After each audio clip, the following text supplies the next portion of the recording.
नमस्कार, स्वागत है आप सभी का सी न्यूज भारत में। मैं हूं आपके साथ ज्योति श्रीवास्तव। वक्त हो चुका है बुलेटिन का, तो आइए शुरू करते हैं बड़ी और खास खबरों का सिलसिला। गुजरात राज्य के दाहोद जिले में स्थित गुरुकुल विद्यालय द्वारा परेल स्पोर्ट्स ग्राउंड में वार्षिक स्पोर्ट्स फेस्टिवल का भव्य आयोजन किया गया। इस कार्यक्रम की अध्यक्षता डिस्ट्रिक्ट एजुकेशन ऑफिस तथा डिस्ट्रिक्ट स्पोर्ट्स ऑफिस के अधिकारियों ने की। स्पोर्ट्स फेस्टिवल में बड़ी संख्या में विद्यार्थियों और उनके अभिभावकों ने उत्साहपूर्वक भाग लिया। पढ़ाई के साथ साथ बच्चों में खेलों के प्रति रुचि बढ़ाने और उन्हें प्रोत्साहित करने के उद्देश्य से यह आयोजन किया गया। कार्यक्रम के दौरान विभिन्न खेल प्रतियोगिताओं का आयोजन किया गया, जिसमें उत्कृष्ट प्रदर्शन करने वाले खिलाड़ियों को सम्मानित किया गया। स्पोर्ट्स डे के इस उत्सव को लेकर विद्यालय के छात्रों में जबरदस्त उत्साह देखने को मिला। बच्चों ने अलग अलग खेलों में बढ़ चढ़ कर हिस्सा लिया और खेल भावना को शानदार प्रदर्शन किया। આજે ગુરુકુલ વિદ્યાલયનો એન્યુઅલ સ્પોર્ટ્સ ડેનું આયોજન અમે કરેલ છે। રમતગમત એ ખાલી ફક્ત મનોરંજન નથી, પરંતુ એ તો શરીરને સ્વસ્થ અને મનને મસ્ત રાખવાનો એક ખૂબ જ ઉત્તમ વ્યાયામ છે અને બાળકોના સર્વાંગી વિકાસને ધ્યાનમાં રાખીને જ અમે આ રીતનું આયોજન કર્યું છે। આમાં ને અમે એવું નથી કે આજના દિવસે આયોજન કર્યું, અમે વીકલી પણ કરાટે, યોગા એ તો આયોજન કરતા જ રહીએ છીએ અને એટલે જ ગુરુકુલ વિદ્યાલયના છોકરાઓ ખેલ મહાકુંભમાં પણ જઈને કરાટેમાં મેડલ જીતીને આવ્યા છે। હવે આજની વાત કરીએ તો આજે પણ ગોળા ફેંક, ભાલા ફેંક કે જે આગળ જતા પણ એમને કામ લાગે કે તેઓ પોતાનો એક ગોલ એચીવ કરી શકે, એ માટેનું ધ્યેય સિદ્ધ કરવા માટે અમે આ કાર્યક્રમનું આયોજન કર્યું છે અને આપ સૌનો સાથ સહકાર અને બાળકોનો સહકાર અમને મળતો રહેશે તો આગળ પણ અમે આ રીતના કાર્યક્રમ અવશ્ય આયોજન કરતા રહીશું। Thank you. હું ગુરુકુલ વિદ્યાલયની એમડી પૂજા જૈન છું। નમસ્કાર, આજ રોજ ગુરુકુલ એન્યુઅલ સ્પોર્ટ ડેમાં આશરે 850 જેટલા વિદ્યાર્થીઓએ ભાગ લીધો છે અને ઉત્સાહની વાત તો એવું છે કે આ સ્પોર્ટ ડેમાં એમના વાલીઓએ પણ પાર્ટિસિપેટ કર્યું છે। આજના કાર્યક્રમમાં ચીફ ગેસ્ટ એવા એજ્યુકેશન ઇન્સ્પેક્ટર જિલ્લા શિક્ષણ અધિકારી શ્રી કચેરીથી ભોકણ સાહેબ, સુરેશ મેડા સાહેબ, એલજી ડાંગી સાહેબ અને ખાસ યુવા વિકાસ અધિકારી જિગ્નેશભાઈ ડાંગીની હાજરીમાં આજના કાર્યક્રમનું ઇનોગ્રેશન થયું છે અને તમામ વિદ્યાર્થીઓને ભાગ લેનાર તમામ વિદ્યાર્થીઓને અમે ખૂબ ખૂબ અભિનંદન પાઠવીએ છીએ। ગુંજનભાઈ ભાટિયા, गुरुकुल विद्यालय आचार्य। दाहोद से सीनू संवाददाता सोलंकी रोहित की रिपोर्ट। देवगढ़ बारिया की मुख्य सड़कों पर नगर निगम प्रशासन द्वारा मनरेगा योजना में कथित भ्रष्टाचार को उजागर करने वाले कांग्रेस पार्टी के बैनर हटाए जाने के बाद राजनीतिक माहौल गर्मा गया है। इस कार्यवाही को लेकर कांग्रेस पार्टी और आम आदमी पार्टी ने तीखी प्रतिक्रिया देते हुए नगर निगम प्रशासन पर गंभीर आरोप लगाए हैं। कांग्रेस और आम आदमी पार्टी नेताओं का कहना है कि बैनर हटाकर प्रशासन सच्चाई छिपाने और भ्रष्टाचार पर पर्दा डालने की कोशिश कर रहा है। दोनों दलों ने इसे लोकतांत्रिक अधिकारों का हनन बताते हुए खुला विरोध दर्ज कराया। विरोध प्रदर्शन के दौरान कार्यकर्ताओं ने नगर निगम के खिलाफ नारेबाजी की और प्रशासन से जवाबदेही की मांग की। इस घटनाक्रम के बाद देवगढ़ बारिया में राजनीतिक सरगर्मी तेज हो गई है और आने वाले दिनों में विरोध को और व्यापक रूप देने की चेतावनी भी दी गई है। दाहोद से सीनू संवाददाता सुमित कलाल की रिपोर्ट।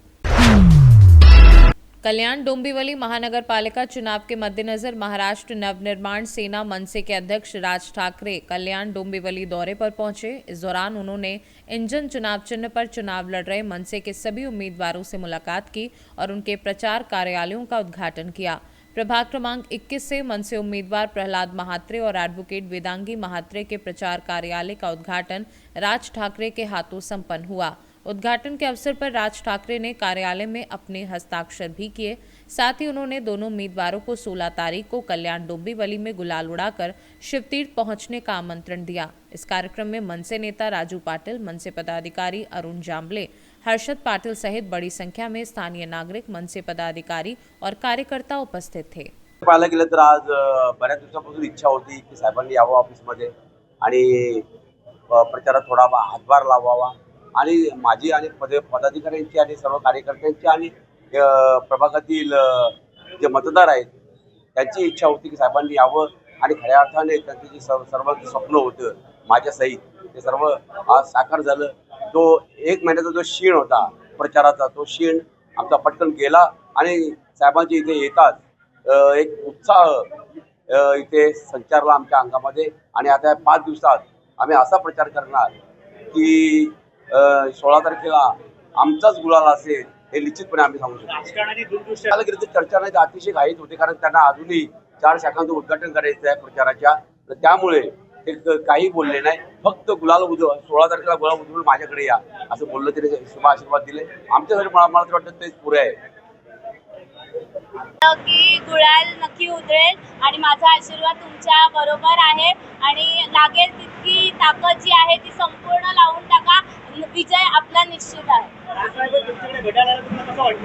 खूप मस्त वाटतंय. मी ज्यांना लहानपणापासून फक्त टीव्हीवर बघत होती माझ्या पप्पांथ्रू, आज मी त्यांना समोर बघितलं. माझं नेहमी एक स्वप्न होतं की राजसाहेब माझ्या पप्पांसोबत त्यांच्या बरोबर उभे असले पाहिजेत आणि आज मी ते प्रत्यक्ष पाहिलं. मी लहानपणापासून स्टेजवर मम्मीला पप्पांना शोधायचे की कुठे असतील, पण आज मी त्यांना बुके देताना आमच्या कार्यालयात पाहिलं.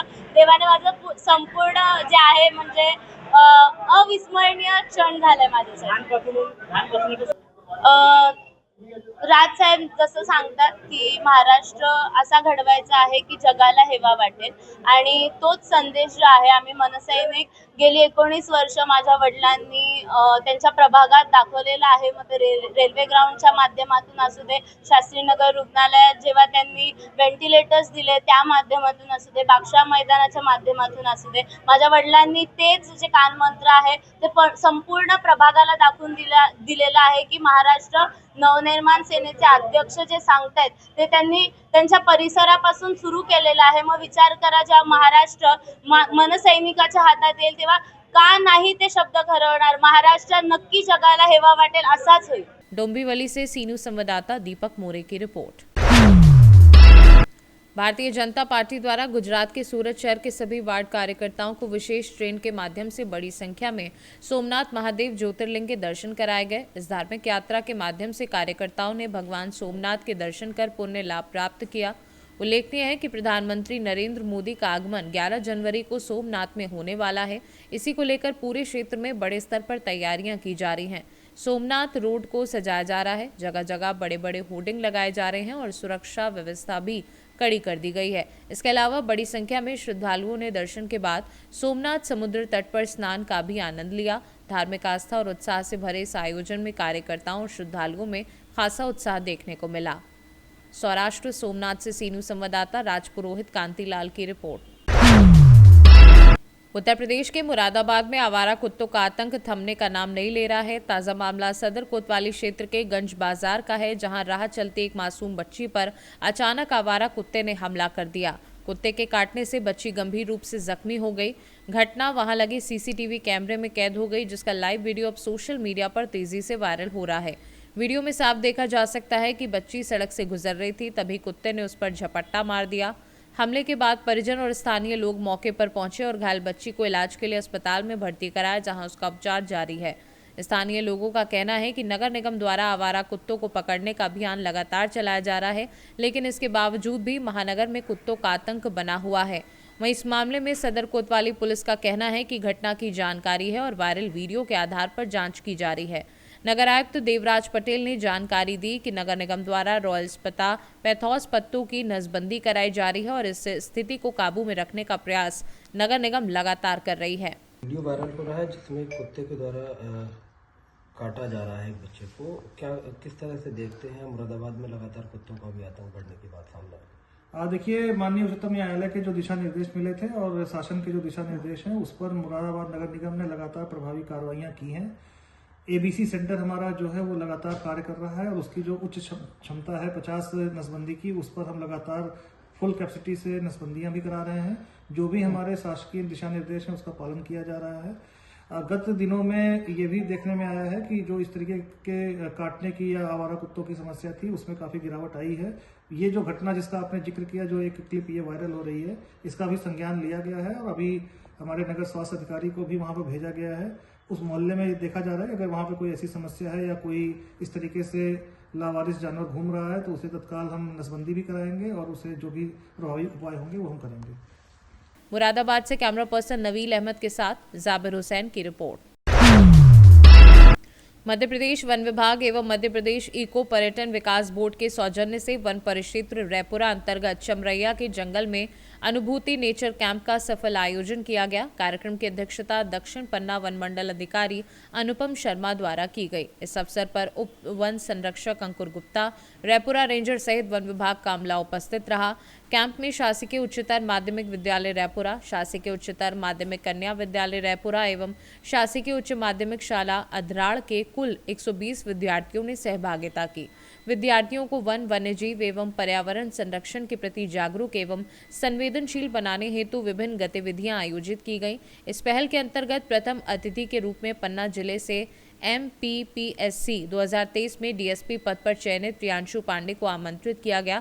साथ ही जंगल की पुकार, खेल, औषधीय पौधों की पहचान, प्रकृति आधारित क्विज एवं चित्रकला प्रतियोगिता आयोजित की गई, जिनमें विद्यार्थियों ने उत्साहपूर्वक भाग लिया और विजेताओं को पुरस्कृत किया गया। इस दौरान डिप्टी रेंजर रंजना नागर भी उपस्थित रही। कार्यक्रम में जिला पंचायत सदस्य ध्रुव सिंह सहित अन्य स्थानीय जनप्रतिनिधि, वन विभाग के अधिकारी, कर्मचारी, शिक्षकगण एवं मीडिया कर्मी मौजूद रहे।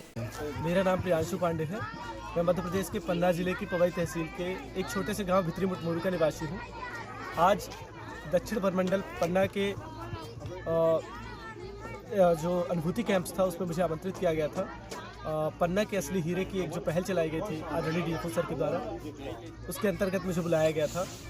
अनुभूति कैंप से जुड़ी एक रोचक बात बताना चाहूँगा कि MPPSC 2024 के जब इंटरव्यू चल रहे थे तब इंटरव्यू के दौरान मैंने जो अपना व्यक्तिगत विवरण पत्रक भरा हुआ था उसमें मैंने अपना अनुभूति कार्यक्रम के बारे में जानकारी दी थी। उसमें मैंने लिखा था कि मैंने अनुभूति कार्यक्रम में भाग लिया है पाठ्येतर गतिविधियों के अंतर्गत। इससे संबंधित जब मेरा जिस दिन साक्षात्कार था उस दिन मुझसे क्वेश्चन हुए। आदरणीय राजेश लाल बेहरा सर का बोर्ड था और उन्होंने मुझसे यही पहला प्रश्न पूछा कि अनुभूति कार्यक्रम क्या होता है। मैंने उनको इस बारे में बताया। चूँकि मैंने वर्ष 2017 में अनुभूति कार्यक्रम में भाग लिया था जब मैं कक्षा 11 में था, तो चूँकि मेरे पास सर्टिफिकेट भी था तो मुझे उसका फ़ायदा मिला। मैंने उनको बताया कि अनुभूति कार्यक्रम क्या होता है। इसके उपरांत उनका अगला क्वेश्चन था कि ये करवाया किसके द्वारा जाता है। मैंने उन्हें इस क्वेश्चन का भी आंसर दिया। कुल मिला के शुरुआती 2 क्वेश्चन जब मेरे पक्ष में आए तो मुझे थोड़ा अच्छा लगा, सकारात्मक ऊर्जा मुझे मिली और फिलहाल मेरा इंटरव्यू अच्छा रहा, मुझे अच्छे अंक प्राप्त हुए और अंततः मेरा चयन राज्य सेवा परीक्षा में उप पुलिस अधीक्षक के पद पर हुआ है। इसके लिए मैं आदरणीय DFO सर, आदरणीय रेंजर सर का धन्यवाद ज्ञापित करना चाहूँगा। बहुत बहुत धन्यवाद। पन्ना से सीनू संवाददाता रीना सोनी की रिपोर्ट। ओबीसी महासभा के नेतृत्व में ओबीसी किसान जन जागरूकता एवं संविधान बचाओ पदयात्रा का आयोजन किया जा रहा है। ये पदयात्रा शिवपुरी के युवा क्रांतिकारियों द्वारा 8 जनवरी से 18 जनवरी तक शिवपुरी से भोपाल तक पैदल निकाली जाएगी। पदयात्रा का उद्देश्य ओबीसी समाज के किसानों के अधिकारों को लेकर जन जागरूकता फैलाना एवं संविधान की मूल भावना की रक्षा के लिए लोगों को एकजुट करना है। इस पदयात्रा के समापन पर 18 जनवरी को भोपाल में संयुक्त मोर्चा का कार्यक्रम आयोजित किया जाएगा, जिसमें प्रदेश भर से ओबीसी समाज के प्रतिनिधि एवं कार्यकर्ता शामिल होंगे। पदयात्रा का नेतृत्व एवं सहभागिता ओबीसी महासभा के प्रमुख पदाधिकारियों द्वारा की जा रही है, जिनमें गिरिराज सिंह दुलारा प्रदेश अध्यक्ष ओबीसी महासभा MD गुर्जर, युवा पार्षद नगरपालिका शिवपुरी गिरिराज सिंह डहरवारा जिलाध्यक्ष ओबीसी महासभा ने संयुक्त रूप से जानकारी दी कि ये पदयात्रा सामाजिक चेतना, संवैधानिक अधिकारों की रक्षा और किसान हितों की आवाज को मजबूती से उठाने के उद्देश्य से निकाली जा रही है।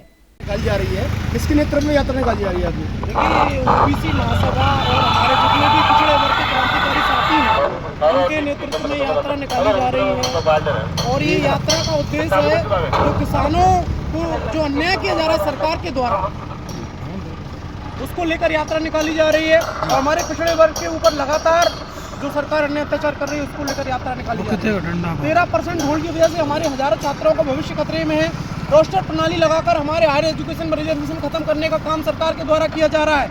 आज सिंधिया जी भी यहाँ पे आ रहे हैं कोलारस में। मैं उनको भी ये संदेश देना चाहता हूँ कि पिछड़े वर्ग की ST SC OBC की 90% वोट यहाँ पर आपको देने का काम किया जाता है। आपको भी हमारे पिछड़े वर्ग की आवाज़ उठाना चाहिए जिससे हमको हक अधिकार मिले। यहाँ पर किसानों के खाद में कमीशन लेने का काम जो आपके कुछ लोग कर रहे हैं उन पर कार्रवाई करने का काम सिंधिया जी को करना चाहिए। सिंधिया जी को यहाँ से 90% वोट पिछड़े वर्ग के लोगों ने दिया, तो मैं सिंधिया जी को संदेश देना चाहता हूँ कि हमारे हक अधिकार की आवाज़ भी सिंधिया जी को उठाना चाहिए। आपकी यात्रा निकाली जा रही है, कहाँ से प्रारंभ हुई है आपकी? ये यात्रा शिवपुरी से प्रारंभ हुई है और पैदल यात्रा होते हुए भोपाल तक जाएगी। हम सभी लोग पैदल यात्रा में भोपाल पहुंचने का काम करेंगे। 18 जनवरी को भोपाल में एक महा आंदोलन होने जा रहा है, उस आंदोलन में शामिल होने का काम करेंगे। एक मिनट दोबारा से। शिवपुरी से सीनू संवाददाता विनोद सिकरवार की रिपोर्ट। शिवपुरी जिले के नरवर थाना क्षेत्र अंतर्गत मगरौनी में आज सुबह करीब 9 बजे शॉर्ट सर्किट के कारण कल्लू कुशवाहा की किराना एवं नाश्ते की दुकान में आग लग गई।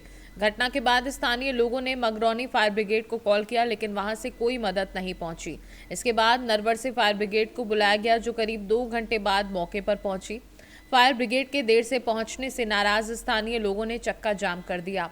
लोगों का कहना है कि मगरौनी में मौजूद फायर ब्रिगेड किसी काम की नहीं है और ये ऐसी तीसरी घटना है जिसमें समय पर मदद नहीं मिल सकी। एक स्थानीय व्यक्ति ने बताया कि उसने नाली से बाल्टी में पानी भरकर आग बुझाने का प्रयास किया, लेकिन आग इतनी भयंकर थी कि दुकान का सारा सामान जलकर खाक हो गया। स्थानीय लोगों ने नगर परिषद मगरौनी के अध्यक्ष पर भी आरोप लगाया कि इतनी बड़ी घटना और चक्का जाम के बावजूद वे मौके पर नहीं पहुंचे। लोगों की मांग है कि मगरौनी नगर परिषद को स्थायी फायर ब्रिगेड उपलब्ध कराई जाए ताकि भविष्य में आगजनी की घटनाओं से समय पर बचाव हो सके। जैसे कि सर देखा जाए, आज मगरौनी में कल्लू कुशवाहा की दुकान में आग लगी है, क्या कारण रहे ऐसे? कारण तो अभी पटवारी को मैंने भेज दिया, पूरी रिपोर्ट पंचनामा वगैरह उन्होंने बना लिया है जी। स्थिति है मौके की, अपनी मौके पे मैं खुद आया हूँ यहाँ पे नायब तहसीलदार जी। तो यहाँ आकर के मैंने यहाँ निरीक्षण किया है, देखा है उसके जो भी दस्तावेज पटवारी वगैरह पंचनामा वगैरह बना लिया है जी। और एक थाने में रिपोर्ट यहाँ आप लोग को दे दें, उसके आधार पर वहाँ उसमें FIR की जरूरत नहीं, केवल सादा ही देना पड़ती है थाने में जी। जैसा कि जो भी होता है वो अनुदान आप लोगों को दिया जाए। जैसे कि है ना कि आग लगने के बाद है ना यहाँ पे मगरौनी नगर परिषद की है ना फायर ब्रिगेड है ना करीब 2 घंटे बाद आई है। ऐसा क्या कारण रहा है कि मगरौनी की फायर ब्रिगेड 2 घंटे बाद आई है? नरवर की फायर ब्रिगेड है ना यहाँ पे मौके पे आ चुकी थी, लोकल की फायर ब्रिगेड नहीं आई है, क्या कारण रहा? अब वो संबंधित CMO का मुद्दा है, CMO इसको विशेष रूप से बता पाएंगे। और जो भी कुछ है मैंने उनको अभी निर्देशित कर दिया है कि आप अपनी फायर ब्रिगेड को 24 घंटे बिल्कुल अटेंड रखें, पानी वगैरह की उसकी सब व्यवस्था जो भी कुछ है उसको राइट ओके सुबह रखें। और 12-12 घंटे की, अगर आपके पास 2 ड्राइवर हैं, 12-12 घंटे की दूरी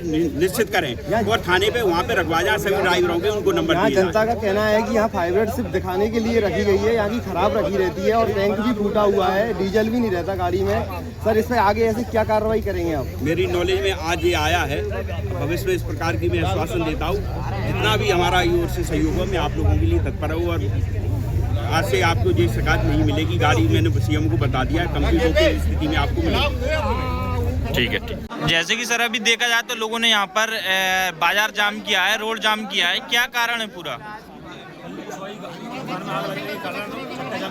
ऐसा क्या कारण बन रहा है कि लोगों को रोड जाम करना पड़ रहे हैं? नगर पालिका की फायर ब्रिगेड समय पे ना आने के कारण नगर पालिका की फायर ब्रिगेड खराब थी। ऐसा क्या कारण है कि नगर पालिका की फायर ब्रिगेड है ना टाइम पे क्यों नहीं आई? कि नरवर जो कि मेन मार्केट से और नगर पालिका की दूरी मानते है ना आधा किलोमीटर है, और मार्केट के अंदर नगर पालिका की है ना फायर ब्रिगेड किस कारण नहीं आ सकती?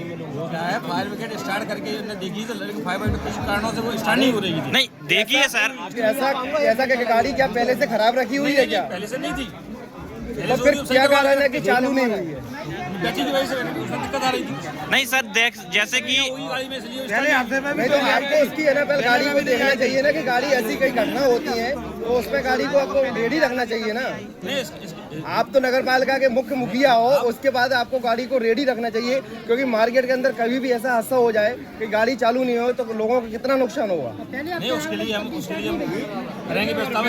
नहीं ऐसा पहले भी देखा गया है कि पहले भी यहाँ पर आग लगी थी, पहले भी यहाँ पर आग लगी थी जब जो हमारा ड्राइवर रहेगा उसका नंबर सबके लिए करा देंगे। ऐसे पहले में भी कई घटना हो चुकी है कि नगर पालिका की गाड़ी है ना मौके पर नहीं पहुंची, 2-2 घंटे तक है ना लोगों को वेट करना पड़ता है। यानी कि यहाँ से 7 किलोमीटर दूर नरवर पड़ता है, वहाँ से गाड़ी यहाँ तक आ जाती है। आपकी मगरौनी की गाड़ी अभी तक है ना यहाँ नहीं आई है, क्या कारण?